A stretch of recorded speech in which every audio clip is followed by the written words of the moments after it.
नमस्कार, जनप्रभात सुपरफास्ट में आपका स्वागत है। मैं हूं हेमेंद्र सिंह। एक नजर डालते हैं आज की सुर्खियों पर। पीएम मोदी ने आज विश्व शौचालय दिवस के मौके पर सभी के लिए शौचालय के संकल्प को दोहराया। उन्होंने कहा कि पिछले कुछ सालों में करोड़ों लोगों के लिए रोगाणु मुक्त शौचालयों का निर्माण कर भारत ने अभूतपूर्व उपलब्धि हासिल की है। पीएम मोदी ने कहा कि केंद्र सरकार का डिजिटल इंडिया कार्यक्रम आज लोगों की जीवन शैली बन गया है, खासकर उन लोगों की जो गरीब हैं, हाशिए पर हैं। पीएम ने कहा कि हमारे युवाओं की क्षमता और प्रौद्योगिकी की संभावनाएं अनंत हैं, वे इसका लाभ उठाएं। पीएम मोदी ने महान स्वतंत्रता सेनानी रानी लक्ष्मीबाई को उनकी जयंती पर श्रद्धांजलि अर्पित की है। पीएम ने कहा कि उनकी शौर्य गाथा देशवासियों के लिए हमेशा प्रेरणा स्रोत बनी रहेगी। आजादी की लड़ाई में अद्भुत पराक्रम दिखाने वाली वीरांगना को कोटि कोटि नमन। पीएम मोदी ने प्रत्यक्ष कर विवाद समाधान योजना विवाद से विश्वास के जरिए 72,480 करोड़ रुपए का टैक्स जुटाया है। इस योजना के तहत टैक्स संबंधी विवादों का निपटारा किया जाता है। बता दें कि भुगतान की समय सीमा को 31 दिसंबर तक बढ़ाया गया है।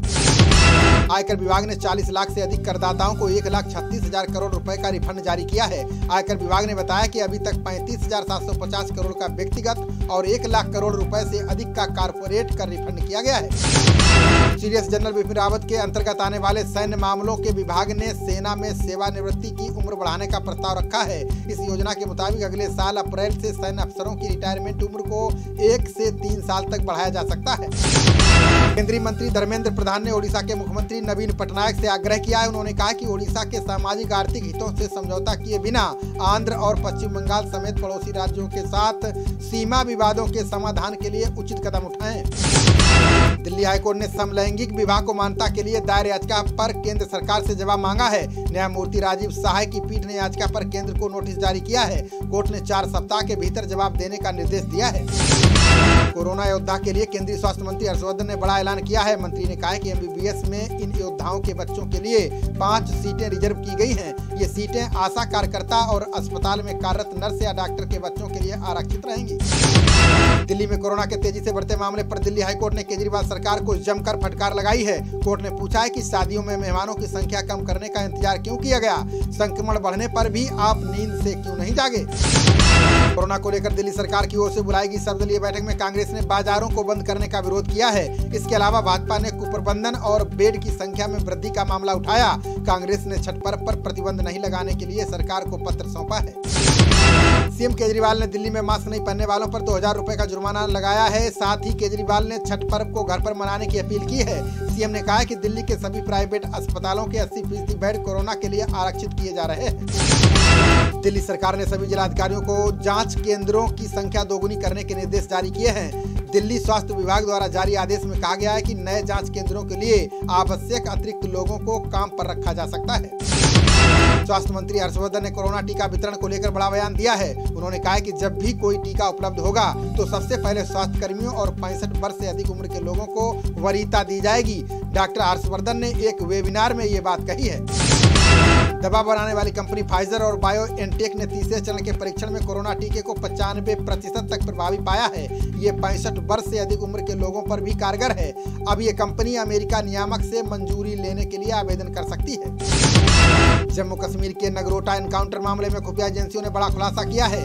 मसूद अजहर के भाई रऊफ लाला ने कश्मीर में 28 नवंबर से होने वाले डीडीसी चुनाव के दौरान हमले की साजिश रची थी। चारों दहशतगर्दों ने मंगलवार बुधवार की रात एलओसी से घुसपैठ की थी। बिहार विधानसभा के वरिष्ठ सदस्य जीतनराम मांझी को आज प्रोटेम स्पीकर नियुक्त किया गया है। राज्यपाल फागू चौहान ने मांझी को प्रोटेम स्पीकर के पद की शपथ दिलाई। अब मांझी विधानसभा के नए सत्र में 23 और 24 नवंबर को नवनिर्वाचित विधायकों को शपथ दिलाएंगे। बिहार के सीएम नीतीश कुमार ने पूर्व डिप्टी सीएम सुशील मोदी के साथ अपनी दोस्ती निभा दी है। उन्होंने सुशील मोदी को विधानसभा की आचार समिति का अध्यक्ष बनाया है। अब उनको विधान भवन में बैठने के साथ ही सरकारी बंगला सहित अन्य सुविधाएं मिलती रहेंगी। बिहार सरकार ने बेरोजगारी को दूर करने के लिए राज्य के सभी विभागों में खाली पड़े पदों का ब्यौरा मांगा है। सीएम नीतीश ने नई पारी शुरू करते ही बेरोजगारी पर कार्रवाई शुरू कर दी है। इनके लिए सरकार जल्दी खाली पदों को भरने के लिए विज्ञापन जारी करेगी। विवादों में घिरे बिहार के शिक्षा मंत्री मेवालाल चौधरी को पदभार संभालते ही इस्तीफा देना पड़ा। बता दें, मेवालाल चौधरी को शिक्षा मंत्री बनाने की घोषणा के बाद से ही प्रदेश की राजनीति गरमाई हुई थी। अशोक चौधरी को शिक्षा विभाग का अतिरिक्त प्रभार सौंपा गया है। सीएम योगी ने गुपकार गुट के मुद्दे पर कांग्रेस पर हमला बोला है। उन्होंने कहा कि कांग्रेस का दोहरा रवैया राष्ट्रीय एकता के साथ खिलवाड़ है। उन्होंने कहा कि जम्मू कश्मीर में धारा 370 छल से लागू करके कांग्रेस ने न सिर्फ अलगाववाद को बल्कि दहशतगर्दी को भी बढ़ावा दिया है। छत्तीसगढ़ विधानसभा का शीतकालीन सत्र 21 दिसंबर से शुरू होगा। इस सत्र में कुल 7 बैठकें होंगी। विधानसभा के प्रमुख सचिव चंद्रशेखर ने बताया कि छत्तीसगढ़ का यह सत्र 21 दिसंबर से 30 दिसंबर तक चलेगा। इस सत्र में वित्तीय कार्यों पर निर्णय लिए जाने की संभावना है। राहुल गांधी ने कोरोना और जीडीपी को लेकर केंद्र सरकार पर निशाना साधा। उन्होंने कहा कि भारत कोरोना के आगे है, जबकि जीडीपी में अन्य देशों की तुलना में पीछे है। अपने ट्वीट के साथ राहुल ने अर्थव्यवस्था और महामारी का एक आकलन भी जारी किया है। मध्य प्रदेश सीएम शिवराज चौहान ने उपचुनाव में हारे मंत्रियों को निगम मंडलों में जगह देने की तैयारी कर ली है। हालांकि इसके लिए मुख्यमंत्री पहले पार्टी स्तर पर चर्चा करेंगे। हारने वाले मंत्रियों में एंदल सिंह, इमरती देवी और गिरिराज दंतोडिया मुख्य रूप से शामिल हैं। सुप्रीम कोर्ट ने लोन मोरेटोरियम मामले की सुनवाई के दौरान केंद्र सरकार की अधिसूचना पर सवाल उठाए हैं। अदालत ने कहा है कि क्रेडिट कार्ड धारकों को ब्याज वापसी का फायदा नहीं देना चाहिए था। क्रेडिट कार्ड यूजर कोई कर्ज धारक नहीं है, उन्होंने कोई लोन नहीं लिया है। इलाहाबाद हाईकोर्ट ने पारिवारिक विवाद के एक मामले में अहम फैसला सुनाया है। कोर्ट ने कहा है कि पत्नी की बेवफाई साबित करने के लिए डीएनए टेस्ट सबसे बेहतर तरीका है। डीएनए टेस्ट से ये साबित हो सकता है कि पत्नी बेवफा है या नहीं। उत्तर प्रदेश माध्यमिक शिक्षा सेवा चयन बोर्ड ने शिक्षक भर्ती 2020 को रद्द कर दिया है। इसके जरिए राज्य में 15,508 टीजीटी और पीजीटी पदों को भरा जाना था। भर्ती बोर्ड की आधिकारिक वेबसाइट पर उम्मीदवार अपने आवेदन के बारे में देख सकते हैं। केंद्र ने स्त्री स्वाभिमान योजना की अफवाहों को खारिज कर दिया है। पीआईबी ने सूचना जारी की है कि केंद्र स्त्री स्वाभिमान योजना नहीं चलाती है और न ही इसके तहत महिलाओं को 1,24,000 रुपए दिए जाते हैं। इसके लिए लोगों को इन झूठे दावों से सतर्क रहना होगा। दिल्ली के निर्माण श्रमिक का पंजीकरण कराने के लिए केजरीवाल सरकार ने 1076 नंबर जारी किया है। इसको डायल करने पर अधिकारी उनके घर जाएगा और श्रमिकों का ऑनलाइन पंजीकरण करेगा। इसके साथ ही उनको सरकारी योजनाओं का लाभ मिलने लगेगा। पश्चिम बंगाल के कूच बिहार में टीएमसी और बीजेपी कार्यकर्ताओं के बीच झड़प हो गई है, जिसे काबू करने के लिए पुलिस को जमकर लाठियां भांजनी पड़ी। बता दें कि कूच बिहार में भाजपा कार्यकर्ता की कथित तौर पर जान लेने को लेकर पार्टी ने 12 घंटे बंद का आह्वान किया है।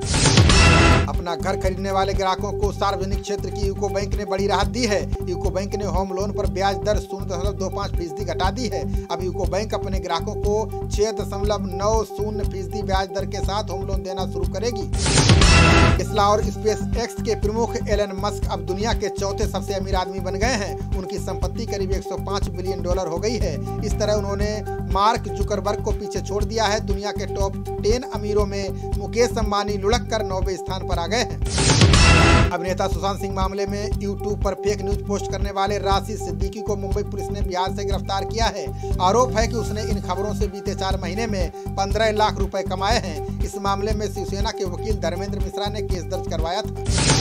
अभिनेता अक्षय कुमार ने यूट्यूबर राशिद सिद्दीकी पर 500 करोड़ रुपए का मानहानि का केस किया है।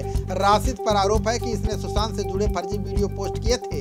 राशिद ने अक्षय पर रिया चक्रवर्ती को कनाडा भागने में मदद करने का आरोप लगाया था। पंजाब के मुख्यमंत्री अमरिंदर सिंह के पुत्र रनिंदर सिंह फेमा के कथित उल्लंघन के एक मामले में ईडी के सामने पेश हुए। वो अपने वकील और कांग्रेस प्रवक्ता जसबीर शेरगिल के साथ ईडी कार्यालय पहुंचे। ईडी ने फेमा के तहत दर्ज एक मामले में रनिंदर को समन जारी किया था। हरियाणा के सीएम खट्टर ने गायों की तस्करी रोकने के लिए बड़ा ऐलान किया है। सीएम ने गौ सेवा आयोग की बैठक में कहा कि गायों सुरक्षा के लिए स्पेशल टास्क फोर्स गठित होगी। राज्य में गायों से जुड़े सभी मामलों को रोकने की जिम्मेदारी इसी फोर्स की होगी। मुंबई हमले के मास्टरमाइंड जैश ए मोहम्मद के सरगना हाफिज सईद को पाकिस्तान की एक अदालत ने 10 वर्ष की सजा सुनाई है। इसके अलावा जफर इकबाल, अब्दुल रहमान मक्की और याहया मुजाहिद को सजा सुनाई गई है। राजस्थान के कोटा जाने वाली 12 ट्रेनों का रूट 26 नवंबर से बदल गया है, जबकि जनशताब्दी एक्सप्रेस 5 दिन और मेवाड़ एक्सप्रेस 9 दिन बंद रहेंगी। ये 20 दिसंबर से 29 दिसंबर के बीच रद्द हो रहेंगी। रेलवे ने यह फैसला मथुरा पलवल रेल मार्ग पर मरम्मत कार्य के चलते लिया है। उत्तराखंड में केदार धाम के कपाट आज से शीतकालीन के लिए बंद हो गए। इस मौके पर उत्सव डोली ऊखी मठ के लिए रवाना की गई। ये रांची और गिरिया होते हुए 22 नवंबर को अपनी गद्दी ऊखी मठ पहुंचेगी। ये डोली कपाट खुलने तक यहीं रहेगी।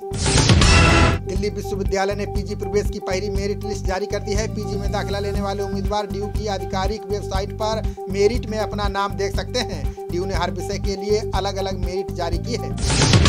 इन्फोसिस के को फाउंडर NR नारायण मूर्ति ने कोरोना वैक्सीन पर केंद्र से अपील की है। नारायण मूर्ति ने कहा कि जब कोरोना वैक्सीन बाजार में आती है तो सभी को वैक्सीन मुफ्त में लगाई जानी चाहिए। सरकार चाहे तो इसके बदले कारपोरेट जगत पर टैक्स लगा सकती है। राजस्थान के शिक्षा मंत्री गोविंद डोटासरा के निजी स्कूलों पर आपत्तिजनक शब्द बोलने पर मुश्किलें बढ़ गई हैं। निजी स्कूल संचालकों ने मंत्री के बयान पर आपत्ति जताई है। साथ ही 10 करोड़ रुपए के मानहानि का कानूनी नोटिस भेजा है। बता दें कि डोटासरा ने निजी स्कूल संचालकों के लिए धंधा शब्द का उपयोग किया था। नोएडा की सेक्टर 39 पुलिस ने 48 लाख रुपए की ठगी के मामले में 3 लोगों पर रिपोर्ट दर्ज की है। पुलिस ने बताया कि निशांत पांडे ने धोखाधड़ी की रिपोर्ट कोर्ट के आदेश पर दर्ज कराई है। इसमें फ्लैट दिलाने के नाम पर संजय यादव, संजय चक्रवर्ती और जतिन पर ठगी का आरोप है। अमेरिका के निर्वाचित राष्ट्रपति जो बाइडेन ने प्रतिनिधि सभा के अध्यक्ष पद का नामांकन करने पर नैन्सी पेलोसी को बधाई दी है। बाइडेन ने स्पीकर से कहा कि वो कोरोना को नियंत्रण में लाने और अपनी अर्थव्यवस्था को बेहतर बनाने के लिए काम करने को उत्साहित है। पूर्व राष्ट्रपति बराक ओबामा की किताब में राहुल और मनमोहन सिंह पर टिप्पणी के मामले में नया मोड़ आ गया है। यूपी के प्रतापगढ़ कोर्ट में all India rural bar association के राष्ट्रीय अध्यक्ष जेपी शुक्ला ने परिवाद दाखिल किया है। कोर्ट इस पर 1 दिसंबर को सुनवाई करेगा। रामपुर की जौहर यूनिवर्सिटी की जमीन जब्त करने का मामला हाईकोर्ट पहुंच गया। यूनिवर्सिटी के वकील ने जमीन को लेकर हाईकोर्ट में अर्जी लगाई है। साथ ही रामपुर के एडीएम को हाईकोर्ट में मामला होने के हवाला देकर कार्रवाई स्थगित करने की मांग की। अब एडीएम 23 नवंबर को सुनवाई करेंगे। ताजमहल को लेकर आगरा के महापौर नवीन जैन ने पीएम मोदी को पत्र लिखा है। इसमें कहा गया है कि अब यूपी में लॉकडाउन खत्म हो गया है, लेकिन ताजमहल पर बंदिशें जारी हैं। महापौर ने पीएम से अपील की है कि आगरा के पर्यटन उद्योग को बढ़ावा देने के लिए पाबंदियों में छूट दी जाए। बाराबंकी में भारतीय किसान यूनियन ने धान क्रय केंद्रों के खिलाफ कई आरोप लगाए हैं। प्रदेश प्रभारी आशु चौधरी ने कहा है कि तौल में गड़बड़ी हो रही है। हजारों की संख्या में ट्रैक्टर ट्रॉली को क्रय केंद्रों पर रोक दिया गया। इसके बाद किसान धरने पर बैठ गए। ऑस्ट्रेलियाई दौरे के लिए भारतीय टेस्ट टीम में शामिल रोहित शर्मा ने NCA में फिटनेस ट्रेनिंग शुरू की। रोहित शर्मा ऑस्ट्रेलियाई दौरे के लिए भारत की सीमित ओवर की टीम का हिस्सा नहीं है। रोहित को IPL मैच में खेलने के बाद संशोधित टेस्ट टीम में शामिल किया गया। इंग्लैंड के खिलाफ सीमित ओवरों की श्रृंखला से पहले दक्षिण अफ्रीका क्रिकेट टीम के 3 खिलाड़ियों को पृथकवास पर रखा गया है। इनमें से एक खिलाड़ी की कोरोना रिपोर्ट पॉजिटिव आई है। हालांकि CSA ने तीनों खिलाड़ियों के नाम का खुलासा नहीं किया है। खबरों का सिलसिला जारी रहेगा। देखते रहिए जनप्रवाद। नमस्कार।